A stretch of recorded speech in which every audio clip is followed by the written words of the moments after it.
I'm Amelia, 24, female, and my mother kicked me out of our home because of a vicious lie my sister invented. It wasn't a misunderstanding or a simple mistake.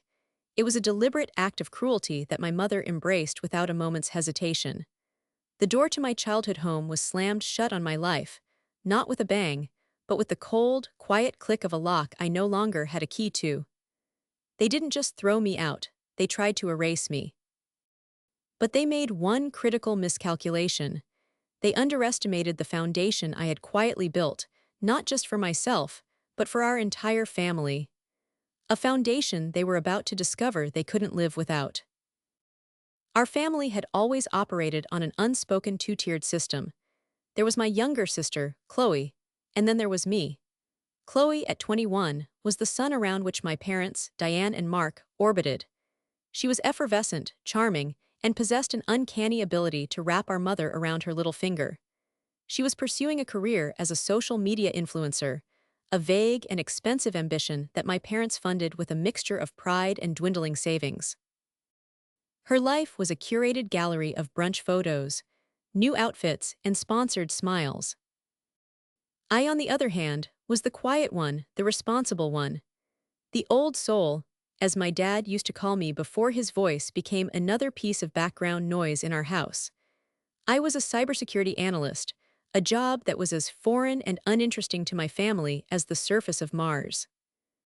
To them, my work was just computer stuff, a convenient skill when the Wi-Fi went out, or when my mom couldn't figure out how to get a virus pop-up off her screen. But otherwise, it was a source of income I was expected to quietly contribute to the household. The favoritism wasn't subtle. It was the wallpaper of our home, a pattern so constant you almost stopped noticing it until it was all you could see. I remember when I was 16, I saved up for months from a part-time job to buy a second-hand laptop for school. It was my most prized possession. One afternoon, I came home to find Chloe in a panic. She had accidentally spilled a full glass of soda on her own brand-new laptop, a gift from our parents for getting a B in art class.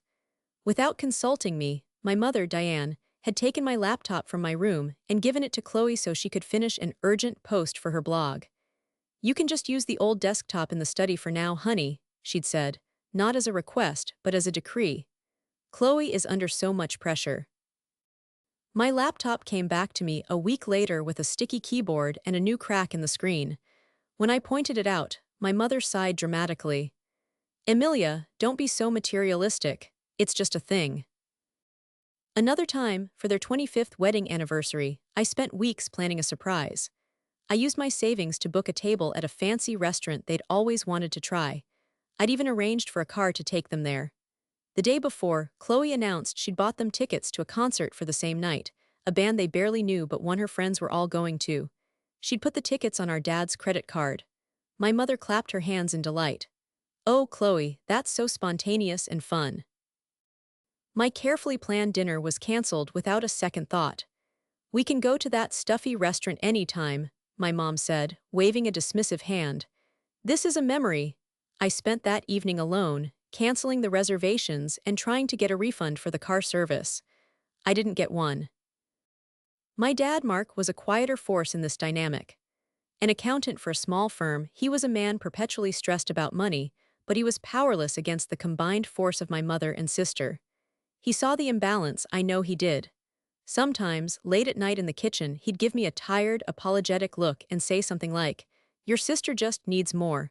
You've always been so self-sufficient, Emmy." It wasn't a compliment, it was an excuse. It was the reason they could lean on me, expect things from me, and then turn around and pour all their resources and affection into Chloe. I was the reliable utility, Chloe was the cherished decoration. I didn't just contribute my computer stuff. I was the family's unpaid financial manager. Using the skills from my job, I set up a sophisticated budgeting system for them, automated their bill payments to avoid late fees, and constantly scanned for better deals on everything from insurance to their phone plans. My dad, despite being an accountant, was overwhelmed by the minutiae of our household's finances. He handled the taxes and his own job, but the day-to-day fiscal bleeding was something he couldn't seem to stop. So I stopped it for him. Quietly, from my bedroom, I was the one keeping our family financially afloat. They never acknowledged it. It was just another part of my role as the responsible daughter. They had no idea how deep the problems went, or how much I was Yuli doing to keep the wolves from the door. It was a secret I kept with my dad, a silent pact that I thought was born of trust, but I would soon learn was born of his own desperation. The day my world fell apart started like any other Tuesday. It was gray and drizzly outside, and the mood inside the house was just as dreary. My dad had left early, muttering something about a big audit at work. My mom was sipping her coffee, scrolling through Chloe's latest social media post with a proud smile. I was finishing up a bowl of cereal before heading to work, enjoying the relative quiet. "Emilia, the car's making that weird noise again," my mom said, not looking up from her phone. "Can you take a look at it after work? Chloe needs it tonight to meet up with some marketing people." "Sure, Mom," I said. The family car, a 10-year-old sedan, was another one of my unspoken responsibilities. I was the one who checked the oil, topped up the fluids, and scheduled the maintenance. The weird noise was probably the brake pads I'd told my dad needed replacing a month ago. Chloe breezed into the kitchen then, a whirlwind of perfume and feigned stress. Mom, I have nothing to wear tonight. This meeting is so important. It could lead to a brand deal." She poured herself a glass of orange juice, ignoring my presence completely. "You'll find something perfect, sweetie," Mom cooed. "Don't you worry." The day at work was busy, a cascade of security alerts and network patches that required my full attention. By the time I got home, the rain was coming down in a steady, miserable sheet. I was tired and just wanted to change into comfortable clothes, but the car was my first priority. I pulled on a raincoat and went outside. The car wasn't in the driveway. I figured Chloe had already taken it, which was annoying since I hadn't had a chance to check the brakes. I went inside, my hair dripping onto the entryway floor. "Is Chloe gone already?" I called out. My mom appeared from the living room, her face tight. "She went to the mall to get a new top for her meeting. She was in a rush." An hour later, as I was in my room working on a personal coding project, I heard the front door open and then slam shut. It was followed by Chloe's voice, high-pitched and frantic. "Mom, oh my gosh, Mom, you are not going to believe what happened." I sighed, pausing my work. I walked out to the top of the stairs and looked down. Chloe was standing in the foyer, her mascara running. My mom was rushing to her side, her face a mask of concern. "What is it, baby? What's wrong?" "The car, it's wrecked," Chloe sobbed, throwing herself into our mother's arms. My blood ran cold. "Wrecked, Chloe, are you okay?" I asked, starting down the stairs. Chloe looked up at me, and for a split second, I saw something in her eyes that wasn't fear or sadness. It was calculation. Then it was gone, replaced by a torrent of tears. "I wasn't even driving it," she wailed. "It was Emilia."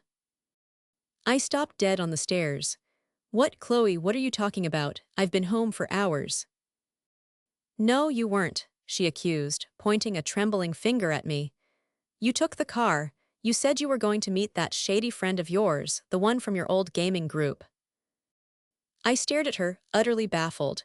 I hadn't spoken to anyone from my old gaming group in over a year. "That's insane. Mom, I was in my room, you saw me come home."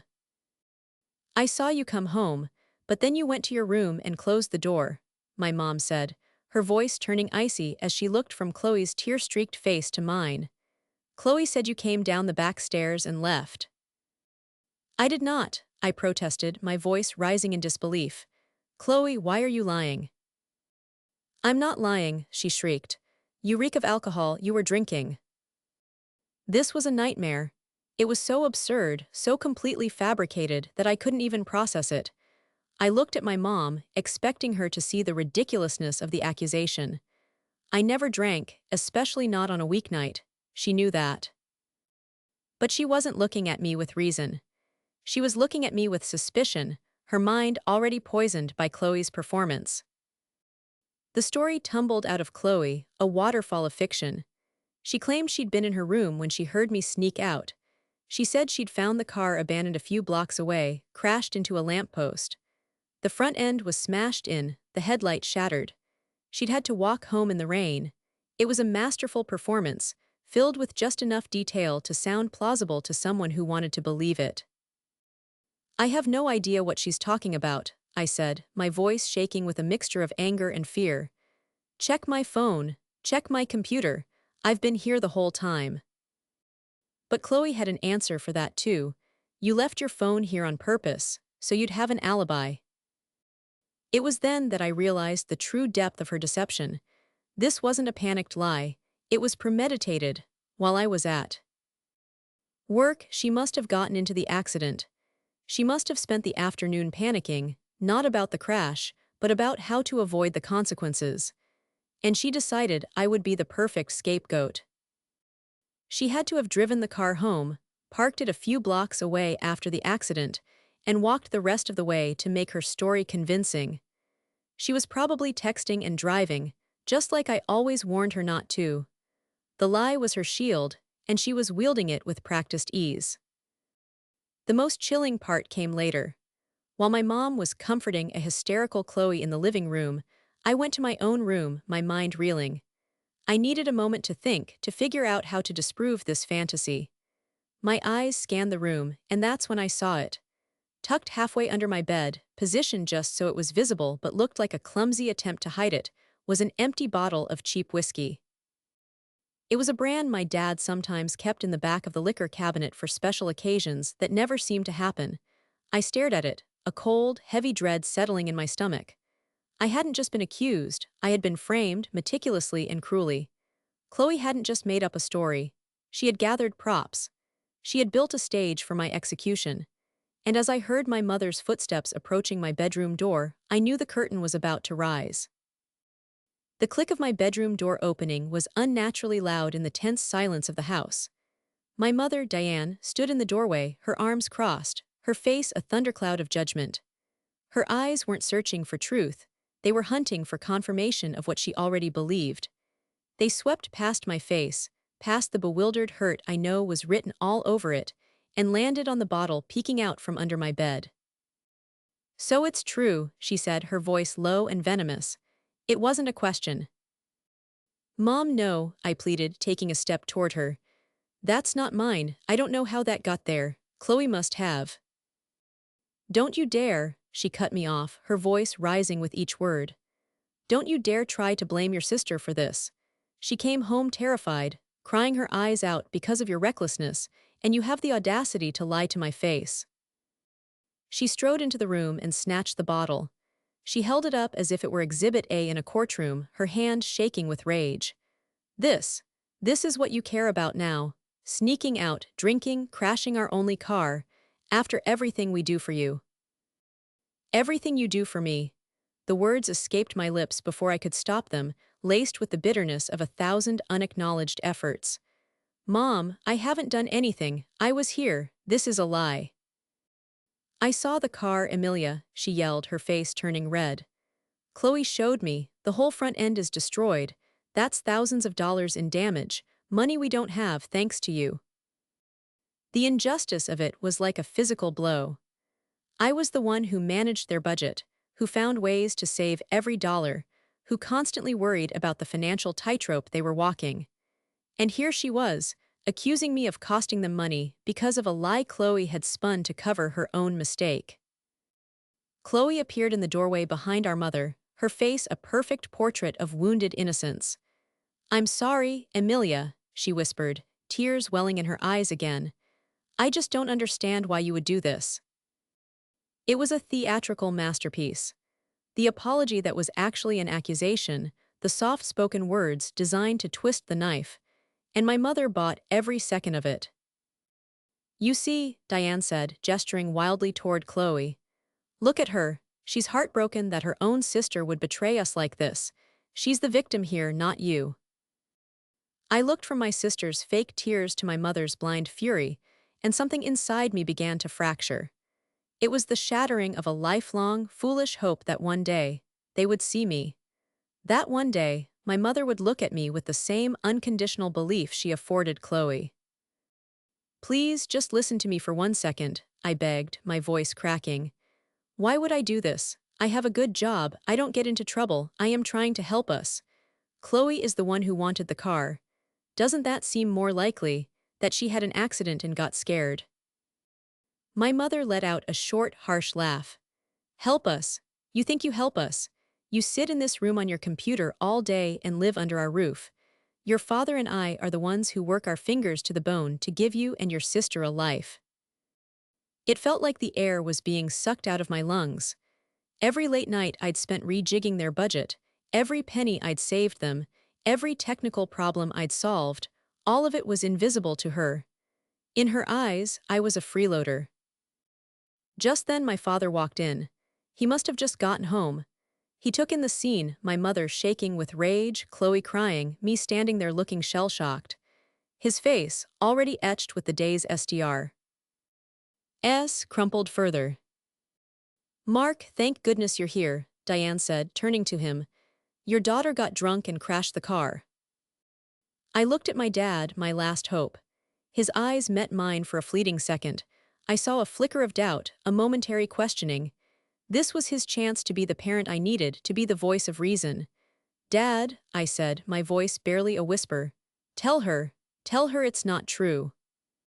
He looked at the smashed car keys my mom was now holding, at Chloe's convincing tears, and at his wife's unwavering certainty. And then he looked away from me.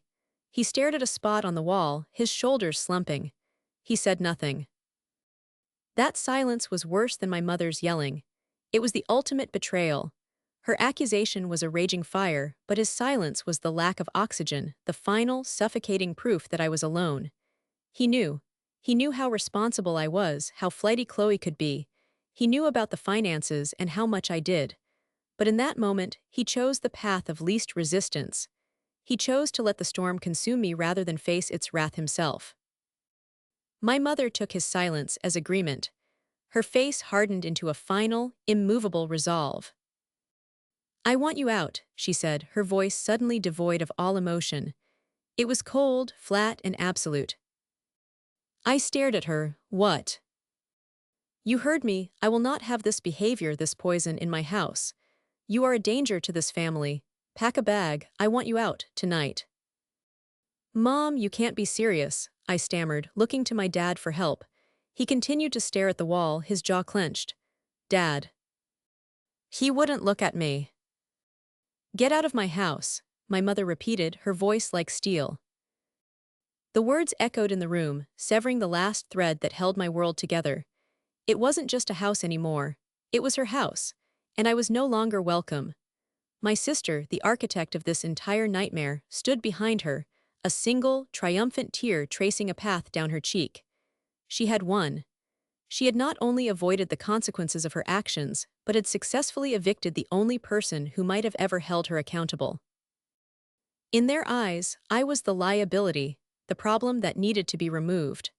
And as I stood there, disowned and discarded, I realized they had no idea that they hadn't just removed the problem. They had just removed the solution. The world seemed to shrink and go silent, all sound replaced by a roaring in my ears.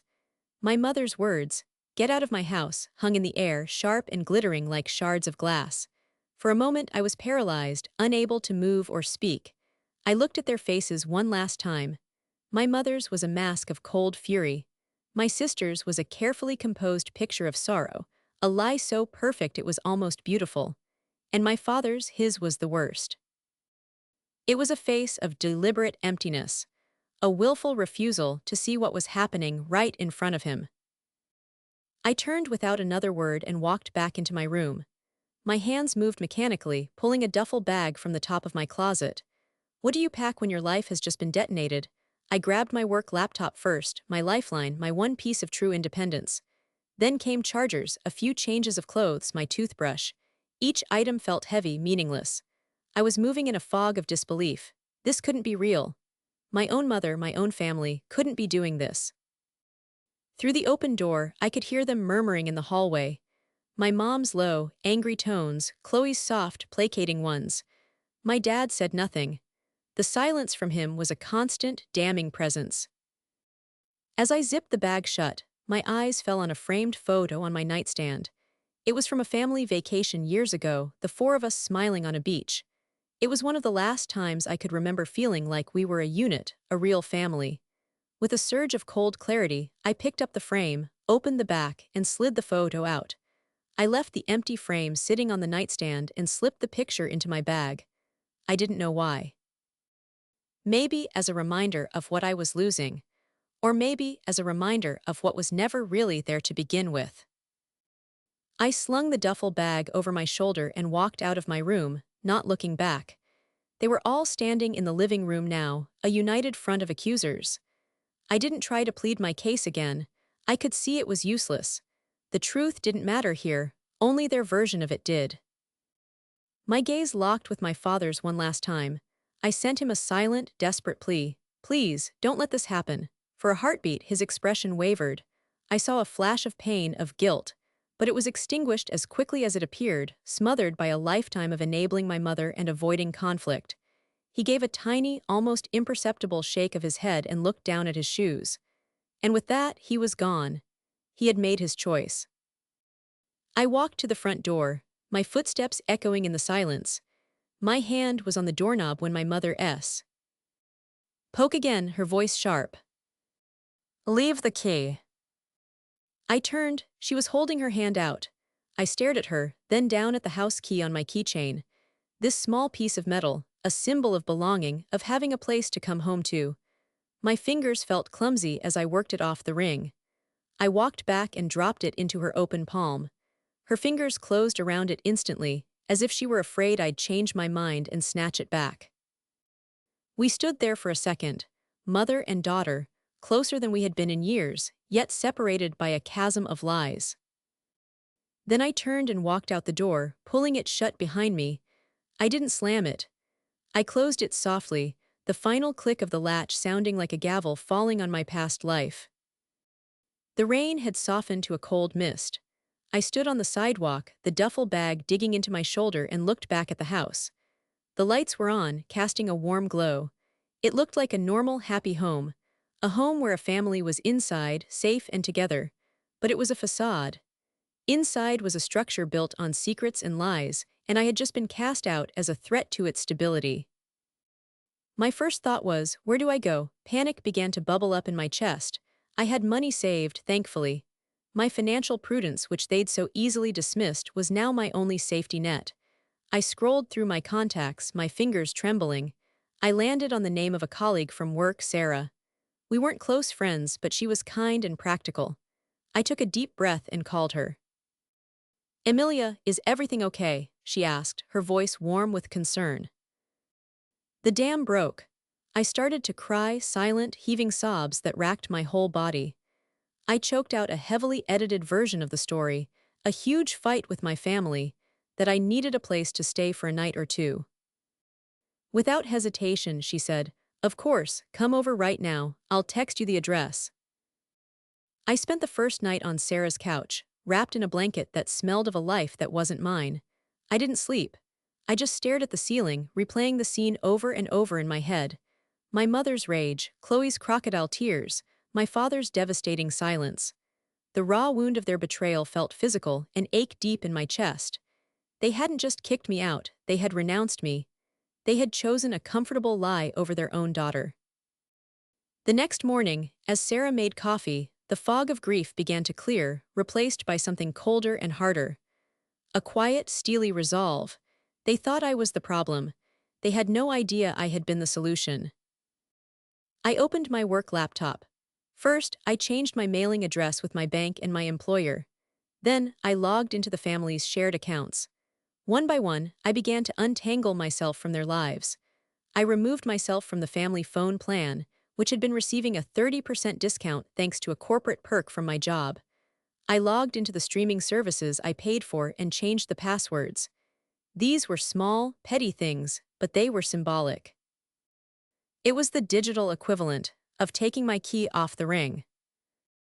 Then came the bigger task, the financial management system I had built for them. It was a complex web of automated payments, budget alerts, and investment trackers that I ran from my personal server. It was the system that paid their mortgage on time, that shuffled money between accounts to avoid overdraft fees, that alerted my dad when a stock he was watching dipped. With a few keystrokes, I disconnected their accounts and shut the whole system down. I didn't sabotage anything. I didn't steal a penny, I simply left. I withdrew my labor, my expertise, my silent, thankless support. The last piece was the hardest. It was the secret I shared with my father. For the past year, I had been helping him use my software to manage and hide the fallout from a series of terrible investments he had made. He had been trying to play the market to supplement his modest income, and he had lost badly. He was too proud to tell my mother. I had helped him set up a payment plan with a creditor and built a system to obscure the losses, hoping he could slowly recoup them. He had sworn he would tell Mom when the time was right. I looked at the intricate code I had written to protect him, to protect my family. It was a monument to my own foolish loyalty. My father had stood by and watched them throw me to the wolves to save himself from a minor inconvenience. He didn't deserve my protection. I didn't expose him. That wasn't my way. I simply deleted my access and my code. I walked away. The safety net I had woven for him was gone. Now he would have to manage the mess he had created all on his own. The storm I was about to unleash wasn't one of active revenge. It was a storm born of absence. They were about to find out what life was like without their silent pillar. And I had a feeling it was going to be much harder than they could ever imagine. The first few weeks were a blur of logistics and raw emotion. Sarah was an angel, letting me stay on her couch without asking too many questions. She seemed to understand that I needed space more than I needed interrogation. During the day, I threw myself into my work with a ferocity I hadn't known I possessed. My job, once just a source of income, became my sanctuary. The logical, predictable world of code and data was a soothing balm on the chaotic wound of my family life. My focus sharpened, and my performance at work soared. Problems that had seemed complex before now felt simple, their solutions clear and elegant. It turned out that, when you weren't expending half your mental energy keeping a dysfunctional family from imploding, you had a lot left over for other things. Within a month, I found my own apartment. It was small, just a studio in a part of town I didn't know well, but it was mine. The first night I spent there, sleeping on an air mattress on the floor, was the best night's sleep I'd had in years. The silence was absolute. There was no one to please, no one to manage, no looming threat of a fabricated drama erupting in the next room. The freedom was terrifying and exhilarating all at once. I furnished the place slowly, piece by piece, with things I chose.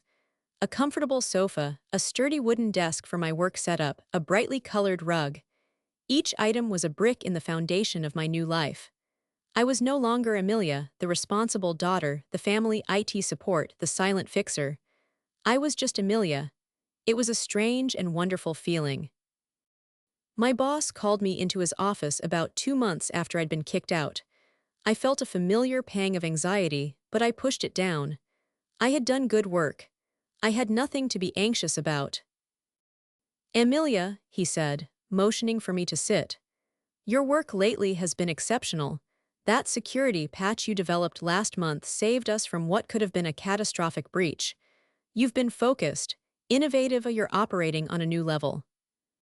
He offered me a promotion, senior cybersecurity analyst.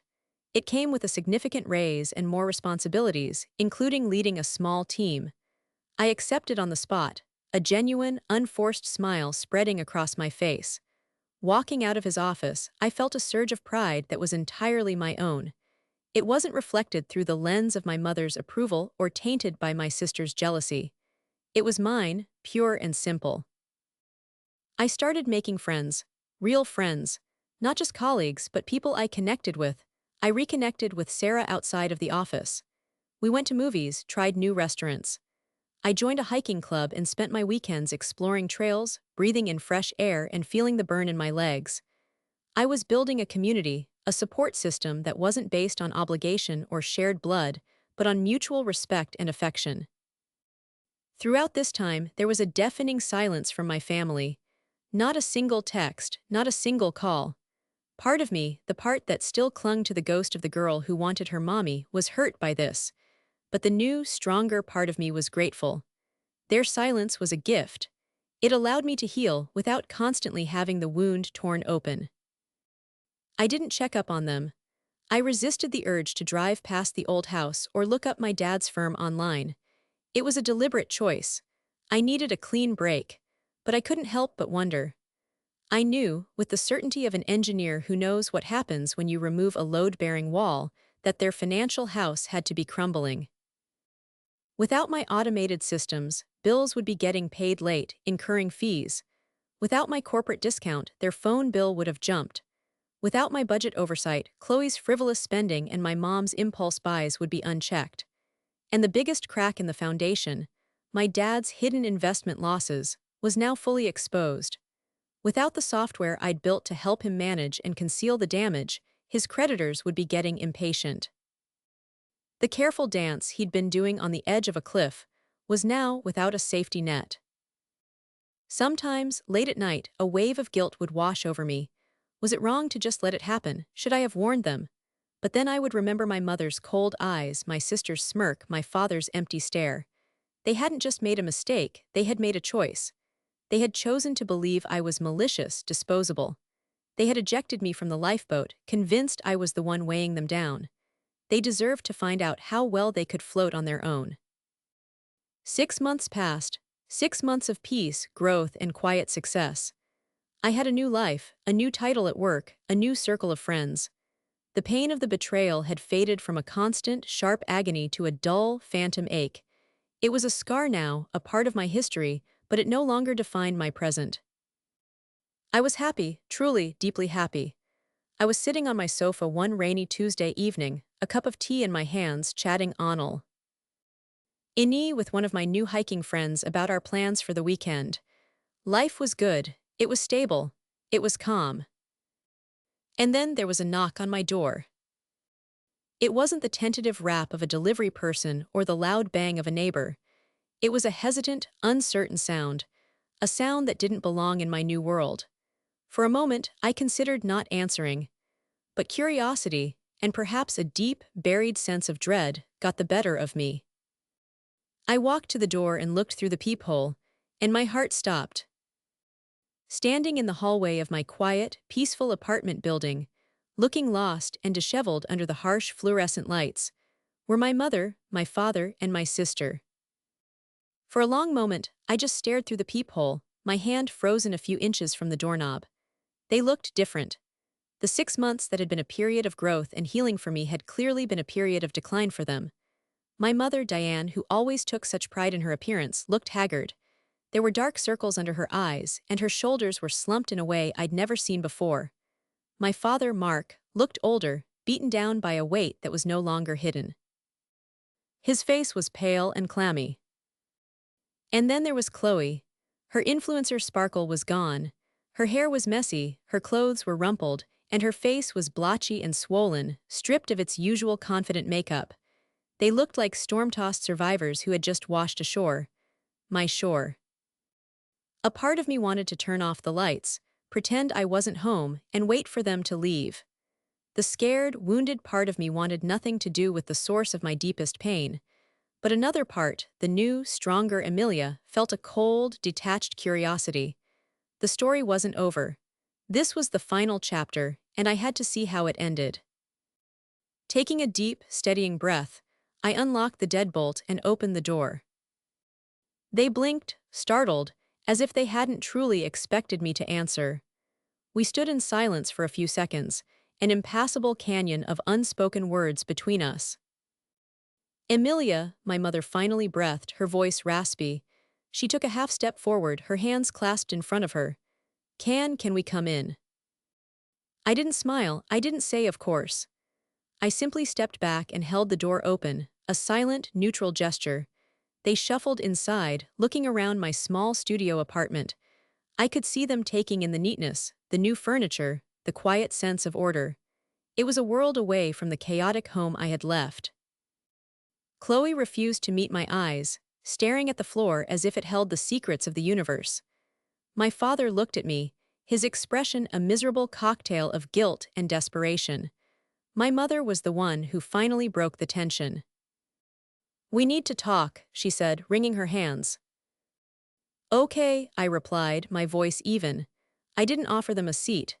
I just leaned against the kitchen counter, crossing my arms. I was not their host. I was a stranger they had come to petition. The confession, when it came, was not a sudden flood, but a slow, agonizing trickle, pulled from Chloe by my mother's insistent prodding. Chloe, my mom said, her voice sharp but brittle, tell her. Chloe mumbled something into her chest. Speak up, my father snapped, a rare show of force from him. It was me, Chloe whispered, finally looking up at me. Her eyes were red-rimmed and filled with a desperate, selfish shame. I crashed the car. I was texting a friend and I wasn't looking and I hit a lamppost. I panicked. I didn't want to get in trouble. She paused, as if expecting me to react, to yell or to cry. I did neither. I just watched her, my expression unreadable. The bottle, I took it from the cabinet, she continued, her voice gaining a little momentum. I put it in your room, I made it all up. The friend, the drinking, all of it, I'm sorry. The apology hung in the air, thin and hollow. It was a key to a door she wanted to open, not a balm for the wound she had inflicted. We know we made a mistake, Emilia, my mother jumped in, her voice pleading now. A terrible, terrible mistake. I was so worried about Chloe, so angry about the car, I wasn't thinking straight. I should have listened to you. I should have trusted you. I am so, so sorry. My father finally spoke, his voice thick with emotion. We were wrong, Emmy. I was wrong. I was a coward. I should have stood up for you. I've regretted it every single day since. They stood there, a pathetic trinity of regret, their confessions laid bare on my new, brightly colored rug. The 16-year-old me would have dissolved into tears, would have said, it's okay, just to make the horrible tension disappear. But I was not 16 anymore. Why are you here? I asked, my voice calm and direct. The question seemed to catch them off guard. My mother's face crumpled. We're in trouble, Emilia, we're in serious trouble. And then it all came out. The late fees on the bills that had snowballed. The credit card debt that had spiraled out of control without my budgeting. But the killing blow was the foreclosure notice. My dad, without my software to help him juggle the numbers and hide his losses, had finally defaulted. The bank was taking the house. The house I grew up in. The house they had kicked me out of. They were going to lose everything. We have 3 weeks, my dad said, his voice cracking. 3 weeks to come up with the money or we're out. My mother looked at me, her eyes gleaming with a desperate, terrifying hope. It was the same look she used to give me when the internet went out. The look that said, my problem is now your problem to solve. You can fix this, honey, she said, her voice dropping to a conspiratorial whisper. You were always so good with the numbers, with the computers. You're magic, your father calls it. You can talk to the bank, you can do something. We know you got that big promotion. You have savings, you can help us. Please, Emilia, you're our only hope. There it was, the real reason for their pilgrimage. It wasn't about forgiveness. It wasn't about true remorse for what they did to me. It was about what they needed from me. They hadn't come to save me, they had come to be saved by me. They stood in the wreckage of the life they had built, not understanding that the storm that had destroyed it all was a storm of their own making. They thought I had built it, and now they were begging me to call it off. I listened to my mother's desperate plea, the words "your magic" echoing in the quiet room. For a brief, dizzying moment, I felt the old pull, the deeply ingrained instinct to jump in and fix their problems, to smooth everything over and restore order. It was a role I had played for so long that it felt like a part of my own skin. But this time, I didn't move. I simply observed them. 3 desperate people standing in a life I had built without them, asking me to abandon it to repair the one they had shattered. I let the silence stretch, watching as the hope in my mother's eyes began to curdle into uncertainty. My father shifted his weight from one foot to the other, unable to bear the stillness. Chloe just stared at me, her face a blank slate, waiting for my verdict. When I finally spoke, my voice was quieter than I expected, but it held a firmness that surprised even me. There's no magic, Mom, I said gently. There never was, it was just work. It was time and effort and knowledge that I gave to you freely because you were my family. I looked at my father. The storm you think I built, I didn't build anything, I just stopped holding up the walls. The storm was the reality of your financial situation, Dad, the bad investments you hid from Mom, the debt you were racking up. I didn't create it, I just stopped helping you hide it. I stopped being your accomplice. My father flinched as if I'd struck him. My mother's head whipped around to stare at him, her mouth falling open. What bad investments? It doesn't matter now, I said, cutting off the impending argument. This was not my drama to referee anymore. The point is, the house of cards was already there. I was just the one foolishly trying to patch it together. When you threw me out, you didn't just throw out your daughter. You threw out your financial manager, your tech support, your unpaid accountant, and your only safety net. A sob escaped my mother's lips. But we can fix it. We can be a family again. We'll pay you back, I swear. We just need your help one more time. I gave a small, sad smile. It wasn't triumphant or smug, it was just tired. One more time, I repeated softly. That was always the phrase, wasn't it? Just help us one more time, Emilia. Just fix this one more time. I spent years fixing things, but you can't fix a foundation that is rotten. And ours, it was rotten for a long, long time. I looked at Chloe, who was finally showing a flicker of emotion beyond self-pity. You lied, Chloe, I said, my voice not accusatory, just factual. You destroyed my relationship with our parents and upended my entire life to avoid taking responsibility for a dented car. And you, I said, turning my gaze to my parents, believed her. Instantly, without a single question. You threw your daughter out onto the street, based on the word of someone you knew was flighty and irresponsible, against the flawless record of someone who had never given you a reason to doubt her. Why? Because it was easier. Because she was your favorite, and I was the utility. The raw truth of the words hung in the air, stark and undeniable. There was nothing left for them to say. They had no arguments left, no manipulations they could try. I have a new life now, I continued, gesturing around my small, peaceful apartment. It's quiet, it's stable. It's a life I built myself for myself. And I will not set it on fire to keep you warm. I can't. The person who would have done that, the girl would have dropped everything to fix your mess. She doesn't live here anymore. You kicked her out 6 months ago. I walked to the door and opened it. The hallway light spilled in, illuminating the dust motes dancing in the air. I'm sorry for what's happening to you, I said, and I meant it. I was sorry that they were in pain, but I was not responsible for it. I hope you find a way through it, but my way is forward, and you are not on that path. My mother looked at me, her face a tragic mask of disbelief, as if she couldn't comprehend a world where I wouldn't swoop in and save her. My father just looked broken. Chloe, for the first time, looked truly ashamed. They filed out wordlessly, their slumped shoulders speaking of a defeat that was total and absolute. As my mother passed me, she whispered, "But where will we go?" I looked at her, the woman who had asked me to leave my key and hadn't given a second thought to where I would go that night. I didn't have an answer for her. I just gave her that same sad, quiet smile. Then I closed the door. The click of the lock settling into place was the most satisfying sound I have ever heard. I leaned my back against the door, my heart not pounding with anger but beating with a slow, steady rhythm of peace. There was no joy in their ruin, but there was a profound, unshakable relief in my freedom. The storm had finally passed, and I was left standing, stronger and more whole than I had ever been before. For anyone out there who has ever been the responsible one, the one who is expected to fix everything and is thanked for nothing, I want you to know this. Your value is not determined by how much you can carry for others. Sometimes, the most powerful thing you can do is to put it all down, turn around, and walk in the direction of your own peace. It might be the hardest thing you ever do, but it will also be the thing that saves you.